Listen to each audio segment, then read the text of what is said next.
Bonjour, aujourd'hui nous sommes le 20 avril et Marcel Ladislas partage avec nous une méditation dont le titre est « Veux-tu être parfait ?» Matthieu 19, verset 16 nous dit « Un homme vint demander à Jésus « Maître, que dois-je faire de bon pour avoir la vie éternelle ?» Il lui dit « Pourquoi m'interroges-tu sur ce qui est bon? Un seul est bon. Si tu veux entrer dans la vie, observe les commandements. » Pragmatique, ce jeune vivait plus dans le faire que dans l'être. Il pensait à la vie éternelle future qu'il croyait gagner par son faire. Il était intéressé par la récompense dans une perspective de rétribution divine des actes du présent.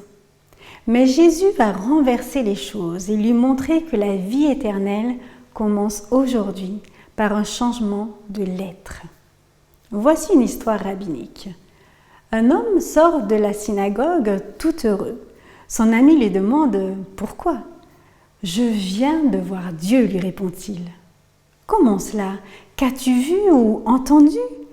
Il m'a dit « Tu ne seras pas sauvé. »« Et tu es content ?»« Oui, car désormais, je pourrai aimer Dieu gratuitement. » Pour Jésus, Dieu seul est bon, le Dieu unique qui aime, nous dit Marc 10, verset 18. Le bon n'est pas l'utilitaire qui est passager et soumis aux circonstances, mais c'est ce qui restera dans l'éternité, ce qui émane de Dieu lui-même. Si tu veux entrer dans la vie éternelle, c'est dès aujourd'hui qu'il faut le faire, en observant les commandements de Dieu, dit Jésus en substance au jeune homme.